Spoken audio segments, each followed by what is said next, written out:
ಜೈ ಶ್ರೀರಾಮ್. ನಮಸ್ಕಾರ ಸ್ನೇಹಿತರೆ. 2026ನೇ ನೂತನ ಆಂಗ್ಲ ಸಂವತ್ಸರಾದಿ ತುಲಾ ರಾಶಿಯವರ ವಾರ್ಷಿಕ ಫಲಿತಾಂಶಗಳು ಹೇಗಿದೆ ಅಂತ ನೋಡ್ತಾ ಹೋಗೋಣ. ಮುಖ್ಯವಾಗಿ ಈ ವಾರ್ಷಿಕ ಫಲಿತಾಂಶಗಳು ಅಂತಕ್ಕಂಥದ್ದನ್ನ ದೀರ್ಘಕಾಲಿಕವಾಗಿ ವರ್ಷ ಪೂರ್ತಿ ಒಂದೇ ರಾಶಿಯಲ್ಲಿ ಸಂಚಾರ ಮಾಡ್ತಾ ಇರತಕ್ಕಂತಹ ಗುರು, ಶನಿ, ರಾಹು, ಕೇತು ಈ 4 ಗ್ರಹಗಳ ರಾಶಿ ಪರಿವರ್ತನೆ ಏನಾದ್ರೂ ಇದೆಯಾ, ಈ ರಾಶಿ ಪರಿವರ್ತನೆಯಿಂದ ಈ ರಾಶಿಯವರಿಗೆ ವರ್ಷ ಯಾವ ತರ ಇರುತ್ತೆ ಅಂತಕ್ಕಂತಹ ವಿಚಾರವನ್ನ ನೋಡಬಹುದು. ಮುಖ್ಯವಾಗಿ ಈ 2026ನೇ ಇಸ್ವಿಯಲ್ಲಿ ಈ 4 ಗ್ರಹಗಳ ರಾಶಿ ಪರಿವರ್ತನೆ ಏನಾದ್ರೂ ಇದೆಯಾ ಅಂತ ನೋಡೋದಾದ್ರೆ 2026ನೇ ಇಸ್ವಿಯಲ್ಲಿ ವರ್ಷ ಪೂರ್ತಿ ಕೂಡ ಶನಿಯ ರಾಶಿ ಪರಿವರ್ತನೆ ಇರುವುದಿಲ್ಲ. ಶನಿ ಮೀನ ರಾಶಿಯಲ್ಲೇ ಸಂಚಾರವನ್ನು ಮಾಡ್ತಾ ಇರ್ತಾರೆ. ಇನ್ನು ರಾಹು ಕೇತು ರಾಶಿ ಪರಿವರ್ತನೆ 2026 ಡಿಸೆಂಬರ್ 5ನೇ ತಾರೀಕಿನ ನಂತರ ರಾಹು ಮಕರಕ್ಕೆ, ಕೇತು ಕರ್ಕಾಟಕ ರಾಶಿಗೆ ಪ್ರವೇಶ ಆಗುತ್ತೆ. ಇನ್ನು ಗುರುವಿನ ರಾಶಿ ಪರಿವರ್ತನೆ ಏನಾದ್ರು ನೋಡೋದಾದ್ರೆ ನೋಡಿ, ಮುಖ್ಯವಾಗಿ ವರ್ಷದ ಪ್ರಾರಂಭದಲ್ಲಿ ಅಂದ್ರೆ 2026 ವರ್ಷದ ಪ್ರಾರಂಭದಲ್ಲಿ ಮಿಥುನ ರಾಶಿಯಲ್ಲಿ ವಕ್ರಗತಿಯಲ್ಲಿ ಸಂಚಾರವನ್ನು ಮಾಡ್ತಾ ಇರ್ತಾರೆ. 2026 ಜೂನ್ 2ನೇ ತಾರೀಕು ಕರ್ಕಾಟಕ ರಾಶಿಗೆ ಪ್ರವೇಶ ಆಗುತ್ತೆ ಗುರುವಿನ ಪ್ರವೇಶ. 2026 ಅಕ್ಟೋಬರ್ 31ಕ್ಕೆ ಮತ್ತೆ ಸಿಂಹ ರಾಶಿಗೆ ಪ್ರವೇಶ ಆಗುತ್ತೆ. ಏನು ಈ ಗ್ರಹಗಳ ಒಂದು ಪರಿವರ್ತನೆ ಇದೆ, ಈ ಪರಿವರ್ತನೆಯಿಂದ ಮುಖ್ಯವಾಗಿ ತುಲಾ ರಾಶಿಯವರ ಮೇಲೆ ಆಗ್ತಕ್ಕಂತಹ ಪರಿಣಾಮಗಳನ್ನ ನೋಡೋದೇ ಆದ್ರೆ ನಿಮಗೆ ಪಂಚಮ ಸ್ಥಾನದಲ್ಲಿ ರಾಹುವಿನ ಸಂಚಾರ ನಡೀತಾ ಇದೆ. 6ನೇ ಮನೆಯಲ್ಲಿ ಶನಿಯ ಸಂಚಾರ ನಡೀತಾ ಇದೆ. ನೋಡಿ, ವರ್ಷದ ಪ್ರಾರಂಭದಲ್ಲಿ ಅಂದ್ಕೊಂಡಿರ್ತಕ್ಕಂತಹ ಕೆಲಸ ಕಾರ್ಯಗಳಲ್ಲಿ ಮಂದಗತಿ ಕಾಣ್ತಾ ಹೋಗುತ್ತೆ. ಅಂದ್ರೆ ಸ್ವಲ್ಪ ಡಿಲೇ ಆಗ್ತಾ ಹೋಗುತ್ತೆ, ಎಫರ್ಟ್ ಜಾಸ್ತಿ ಹಾಕ್ಬೇಕಾಗುತ್ತೆ, ಜಾಸ್ತಿ ಖರ್ಚುಗಳು, ಜಾಸ್ತಿ ಒತ್ತಡಗಳನ್ನ ನೀವು ನೋಡ್ಬೇಕಾಗಿರೋ ಪರಿಸ್ಥಿತಿಗಳು ನಿರ್ಮಾಣ ಆಗ್ತಕ್ಕಂತಹ ಸಾಧ್ಯತೆಗಳು ಹೆಚ್ಚಾಗಿ ಕಂಡು ಬರ್ತಾ ಇರುತ್ತೆ. ಇದು ಗೋಚಾರದಲ್ಲಿ ಇರ್ತಕ್ಕಂತಹ ಫಲಿತಾಂಶಗಳು ಮಾತ್ರ. ಜಾತಕ ತುಂಬಾ ಮುಖ್ಯವಾಗಿರ್ತಕ್ಕಂಥದ್ದು ಹಾಗೂ ದಶಾಭುಕ್ತಿ, ಅಷ್ಟಕವರ್ಗ ಬಿಂದುಗಳು ಇದು ತುಂಬಾ ಮುಖ್ಯವಾಗಿರ್ತಕ್ಕಂಥದ್ದು. ಒಂದು ದಶ ನಡೀತಾ ಇದೆ ಅಂದ್ರೆ ಆ ಗ್ರಹಕ್ಕೆ ಸ್ಟ್ರೆಂತ್ ಇದ್ರೆ ಮಾತ್ರ ಅದು ನಮ್ಗೆ ಏನಾದ್ರೂ ಫಲಿತಾಂಶ ಕೊಡುತ್ತೆ, ಅಂದ್ರೆ ಬಲಿಷ್ಠರಾಗಿದ್ರೆ ಮಾತ್ರ. ಸೊ ಇದನ್ನ ಅರ್ಥ ಮಾಡ್ಕೊಳ್ಳಿ. ಆದ್ರೆ 2026ನೇ ಇಸ್ವಿಯಲ್ಲಿ ನೋಡೋದೇ ಆದ್ರೆ ತುಲಾ ರಾಶಿಯವರಿಗೆ ವರ್ಷದ ಪ್ರಾರಂಭದಲ್ಲಿ ಕೆಲಸ ಕಾರ್ಯಗಳಲ್ಲಿ ಹಿನ್ನಡೆ ಅನುಭವಿಸ್ತೀರಾ. ಸ್ವಲ್ಪ ಪ್ರಯಾಣಗಳನ್ನ ಜಾಸ್ತಿ ಮಾಡ್ಬೇಕಾಗಿರೋ ಪರಿಸ್ಥಿತಿ ಒದಗಿ ಬರುತ್ತೆ. ಬಿಸ್ನೆಸ್ ವಿಚಾರದಲ್ಲಿ ಸ್ವಲ್ಪ ಏನೋ ಒಂಥರ ಟೆನ್ಷನ್ ಸ್ಟಾರ್ಟ್ ಆಗ್ತಾ ಹೋಗುತ್ತೆ.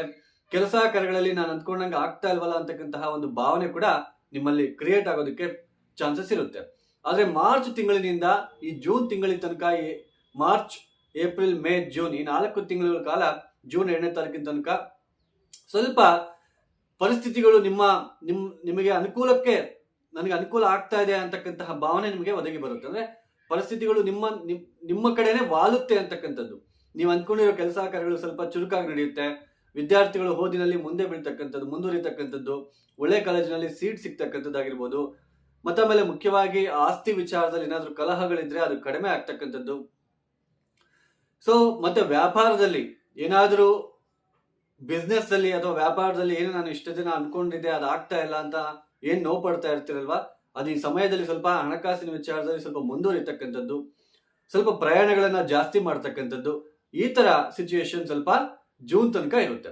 ಅಂದ್ರೆ ಮಾರ್ಚ್ ತನಕ, ಜನವರಿ, ಫೆಬ್ರವರಿ ಈ 2 ತಿಂಗಳ ಕಾಲ ಸ್ವಲ್ಪ ಡಿಲೇ ಆಗುತ್ತೆ. ಏನೋ ಒಂಥರ ಟೆನ್ಷನ್ನು, ಹಣಕಾಸಿನ ವಿಚಾರದಲ್ಲಿ ಟೆನ್ಷನ್ನು, ತಂದೆಯ ಆರೋಗ್ಯದಲ್ಲಿ ಟೆನ್ಷನ್ ಆಗ್ತಕ್ಕಂಥದ್ದು, ಮಕ್ಕಳ ಜೊತೆ ಸ್ವಲ್ಪ ಟೆನ್ಷನ್ ಆಗ್ತಕ್ಕಂಥದ್ದು, ಆಮೇಲೆ ಪ್ರಯಾಣಗಳಲ್ಲಿ ಸ್ವಲ್ಪ ತೊಂದರೆಗಳು ಕಾಣಿಸ್ಕೊಳ್ತಕ್ಕಂಥದ್ದು, ಪ್ರತಿ ಕೆಲಸದಲ್ಲಿ ಸ್ವಲ್ಪ ಸ್ಟ್ರೆಸ್ ಅಂತ ಅನಿಸ್ತಾ ಹೋಗುತ್ತೆ ನಿಮಗೆ. ಆದ್ರೆ ಮಾರ್ಚ್, ಏಪ್ರಿಲ್, ಮೇ, ಜೂನ್ 2ನೇ ತಾರೀಕಿನ ತನಕ ಸ್ವಲ್ಪ ಕೆಲಸ ಕಾರ್ಯಗಳಲ್ಲೂ ಅಂದ್ರೆ ನೀವು ಅಂದ್ಕೊಂಡಿರೋದಕ್ಕೆ ಪಾಸಿಟಿವ್ ಆಗಿ ರಿಯಾಕ್ಷನ್ ಕೊಡೋದಕ್ಕೆ ಪ್ರಾರಂಭ ಆಗುತ್ತೆ.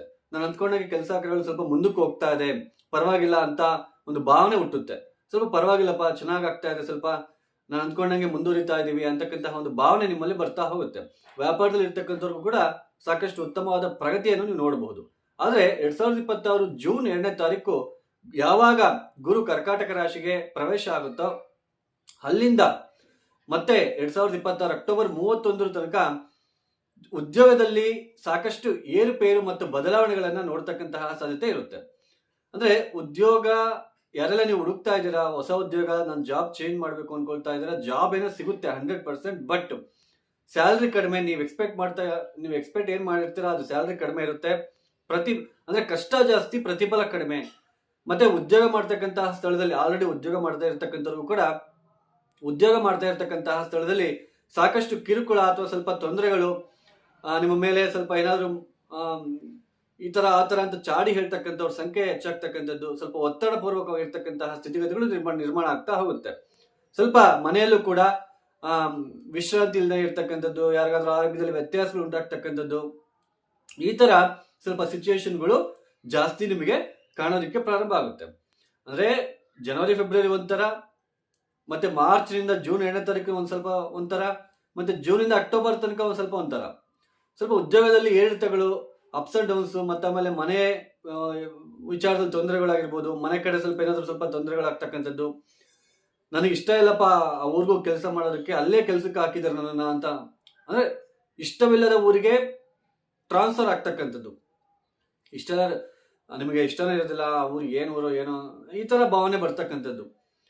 ಇಷ್ಟವಿಲ್ಲದ ಪ್ರದೇಶಕ್ಕೆ ಹೋಗಿ ಬದುಕಬೇಕಾಗಿರೋ ಪರಿಸ್ಥಿತಿಗಳು ಒದಗಿ ಬರ್ತಾ ಹೋಗುತ್ತೆ. ಉದ್ಯೋಗದಲ್ಲಿ ಸಡನ್ ಟ್ರಾನ್ಸ್ಫಾರ್ಮೇಶನ್ ನೋಡೋದಕ್ಕೆ ಪ್ರಾರಂಭ ಮಾಡ್ಕೊಳ್ತೀರಾ. ಏನೋ ಒಂಥರ ಜಾಸ್ತಿ ಒತ್ತಡ, ನಿಮ್ಮ ಮೇಲೆ ಕೆಲಸ ಒತ್ತಡ ಜಾಸ್ತಿ ಬೀಳುತ್ತೆ. 4 ಜನ ಮಾಡ್ಬೇಕಾಗಿರೋ ಕೆಲಸ ನೀವೇ ಮಾಡ್ಬೇಕಾಗಿರೋ ಪರಿಸ್ಥಿತಿಗಳು ನಿರ್ಮಾಣ ಆಗ್ತಕ್ಕಂಥದ್ದು.